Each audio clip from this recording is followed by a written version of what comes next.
ଦଳର ରାଜ୍ୟ ସଭାପତି ଭାବରେ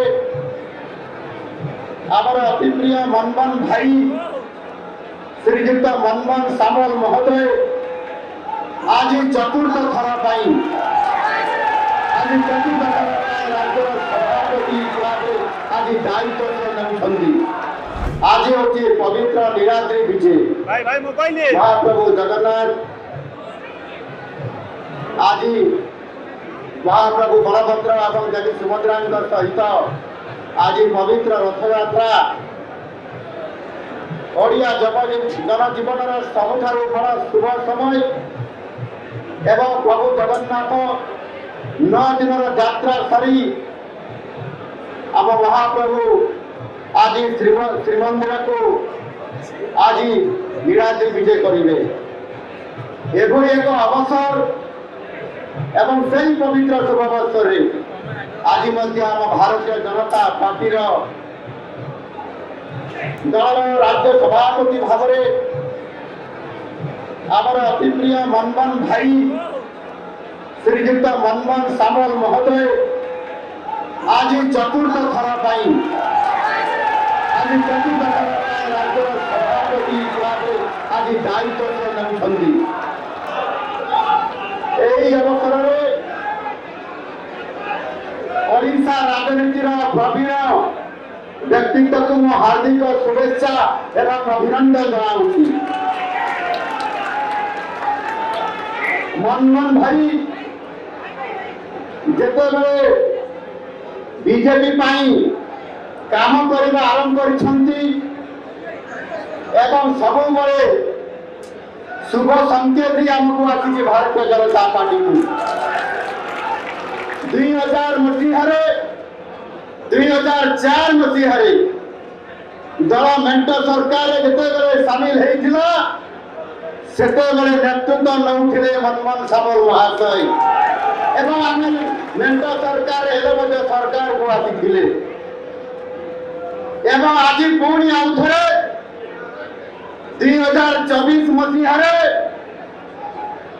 ମନମୋହନ ଭାଇଙ୍କ ନେତୃତ୍ୱରେ ଯେତେବେଳେ ନିର୍ବାଚନ ଆମେ ଲଢିଲେ ପୁଣି ଭାରତୀୟ ଜନତା ପାର୍ଟି ଓଡ଼ିଆ ଲୋକଙ୍କ ସହିତ ସମର୍ଥନ ହାସଲ କରିକି ଭାରତୀୟ ଜନତା ପାର୍ଟି ଆମେ ଅନେକ ଥର ପ୍ରତି ନିର୍ବାଚନରେ କହୁଥିଲୁ ଯେ ଭାରତୀୟ ଜନତା ପାର୍ଟି ନିଶ୍ଚିତ ଭାବରେ ଓଡ଼ିଶାରେ ସରକାରକୁ ଆସିବ, ଲୋକମାନେ ଭାରତୀୟ ଜନତା ପାର୍ଟିକୁ ସରକାରକୁ ଆଣିବେ। 2009ରେ 2014ରେ 2019ରେ ଆମ ଦେବଭୂମି କାର୍ଯ୍ୟକର୍ତ୍ତା ମାନେ ଆପଣମାନେ ସମସ୍ତେ ନିରବିଚ୍ଛିନ୍ନ ଭାବରେ ଲଢ଼େଇ କରିଛନ୍ତି ଏବଂ ଏ ଲଢ଼େଇରେ ଏ ମଞ୍ଚରେ ଅନେକ ଥର ଆମେ କହିଛନ୍ତି ଯେ ଭାରତୀୟ ଜନତା ପାର୍ଟି ନିଶ୍ଚିତ ଭାବରେ ସରକାରକୁ ଆସିବ। ଆପଣମାନେ ସମସ୍ତେ ହିସାବ କରି ଦେଖନ୍ତୁ, ସମୟ ବଡ଼ ବଳବାନ ଏବଂ ଏଭଳି ଏକ ସମୟ ଆସିଲା ଏହି ମଞ୍ଚରେ ଅନେକ ସମୟରେ ଯେତେବେଳେ ଭାରତୀୟ ଜନତା ପାର୍ଟି ଡବଲ ଇଞ୍ଜିନ ସରକାର ନେଇକରି ଆସିବ ଏବଂ ସେତେବେଳେ ଆମର ଅନେକ ବିରୋଧୀ ବାଲା କହୁଥିଲେ କୁଆଡ଼େ ଗଲା ତୁମର ଡବଲ ଇଞ୍ଜିନ। ଆଉ ସେଇମାନଙ୍କୁ ଆଗକୁ ପଚାରିବା ପାଇଁ ଚାହୁଁଛି, ଜଣାଇ ଦେବା ପାଇଁ ଚାହୁଁଛି ମୋର ପ୍ରିୟ ବିରୋଧୀ ଦଳର ସମସ୍ତ ବନ୍ଧୁମାନେ, ଆଜି ଦେଖନ୍ତୁ ଡବଲ ଇଞ୍ଜିନର ସରକାର ଆଜି କେଭଳି ଭାବରେ ସେଇ 2000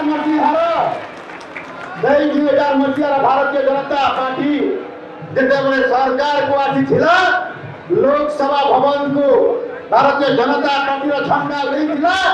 2024 ମସିହାରେ ମଧ୍ୟ ସେଇ ମନମୋହନ ଭାଇଙ୍କର ନେତୃତ୍ୱରେ ଭାରତୀୟ ଜନତା ପାର୍ଟିର ଝଣ୍ଡା ଆଜି ଆଉ ମେଣ୍ଟରେ ନାହିଁ। ଆଜି ଭାରତୀୟ ଜନତା ପାର୍ଟି ଏକୁଟିଆ ଆଜି ବହୁମତ ନେଇକିରି ଲୋକସଭା ଭବନରେ ଆଜି ଭାରତୀୟ ଜନତା ପାର୍ଟିର ଝଣ୍ଡା ଉଡେଇ ପାରିଲା ମନମୋହନ ଭାଇଙ୍କର ନେତୃତ୍ୱରେ। ଆଉ ସେଇଥିପାଇଁ ଆଜି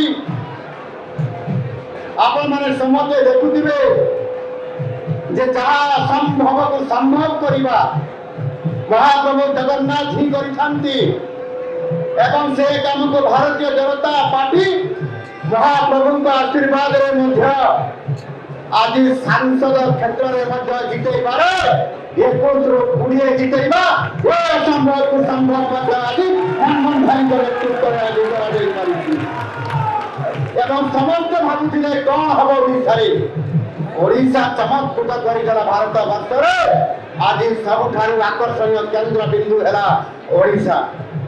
ମୁଁ ଆପଣମାନଙ୍କୁ କହିବା ପାଇଁ ଚାହୁଁଛି ଆଜି ନିଶ୍ଚିତ ଭାବରେ ଆଜି ଆମେ ସଂଖ୍ୟା ଗରିଷ୍ଠତା ପାଇଛନ୍ତି। ଆଜି ଆମେ ଦେବଦୁର୍ଲଭ କାର୍ଯ୍ୟକର୍ତ୍ତାଙ୍କର ତ୍ୟାଗ ତପସ୍ୟା ଆଉ ବଳିଦାନ ଏ କଥାକୁ ଆମେ ସବୁବେଳେ କହୁଥିଲେ, ସଂଗଠନ ମିଟିଂରେ କହୁଥିଲେ, ଆନ୍ଦୋଳନରେ କହୁଥିଲେ। ଆଜି ତାହା ସଫଳ ହେଇଛି ନିଶ୍ଚିତ ଭାବରେ।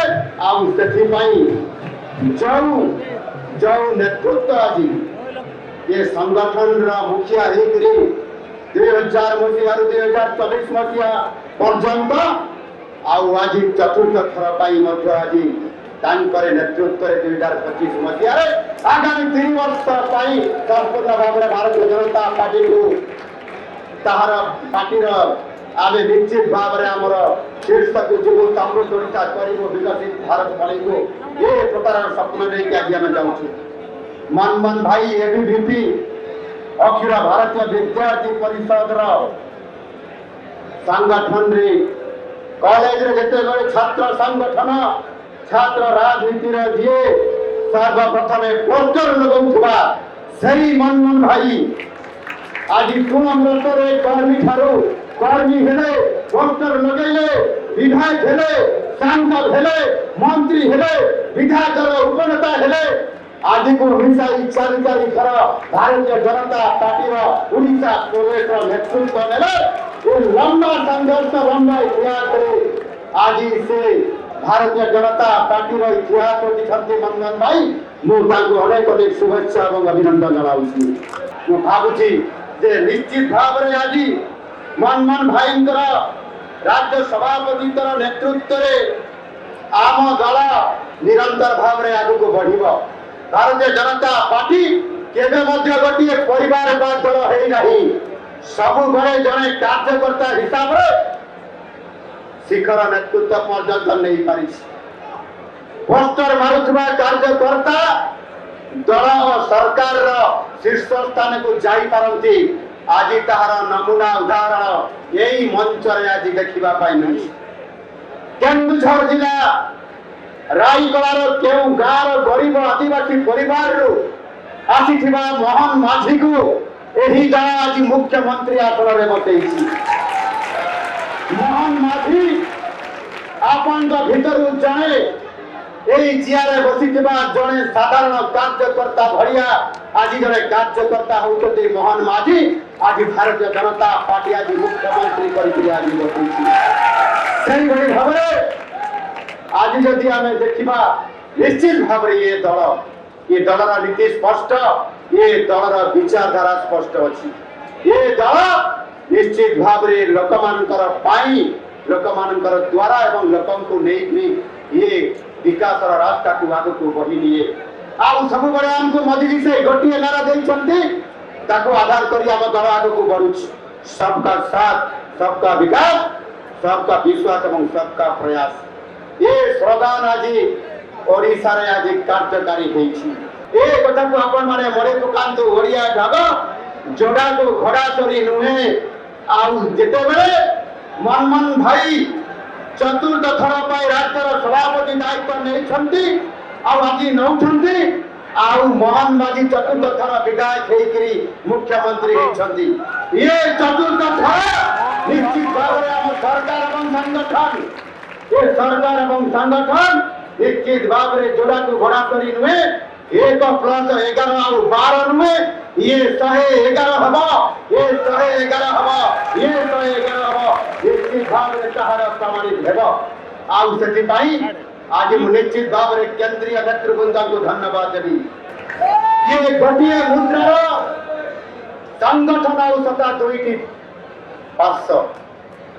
ଏ ସଂଗଠନ ଗୋଟିଏ ପଟେ ମନମୋହନ ସାମଲ ରାଜ୍ୟର ସଭାପତି ଭାରତୀୟ ଜନତା ପାର୍ଟିର ଏବଂ ସତ୍ତା ବା ସରକାର ଅନ୍ୟପଟେ ମୋହନ ମାଝୀଙ୍କ ନେତୃତ୍ୱରେ ଆଜି ଭାରତୀୟ ଜନତା ପାର୍ଟିର ସରକାର ଓଡ଼ିଶାରେ। ଇଏ ମୁଦ୍ରାର ଦୁଇ ପାର୍ଶ୍ୱ ଆଜି ଗୋଟିଏ ହେଇକରି କାମ କରିବାର दृढ़ संकल्प लेकर आज काम करने आज जाऊँगी महाप्रभु जगन्नाथ आज लीलाश्री विजय करमको आशीर्वाद देवे निश्चित भाव में ओडार विकास होगा और निश्चित भाव में आम आज ये भारतीय जनता पार्टी नेतृत्व में ओडिशा को यशस्वी प्राप्त कर आज जो राष्ट्रीय परिषद सदस्य हिसाब से जो 32 जन निर्वाचित होकर ये जो जाऊँगी मुझे अभिनंदन जनाऊँगी शुभेच्छा जनाऊँगी समस्त ये अच्छा को अभिनंदन करने सहित ये राष्ट्रीय परिषद सदस्य हिसाब से ओडिशार समस्त कथा को राष्ट्रीय परिषद से जाहिर करेंगे उपस्थापना करी ओडिशा को यशस्वी करेंगे बहुत बहुत धन्यवाद नमस्कार भारत माता की जय।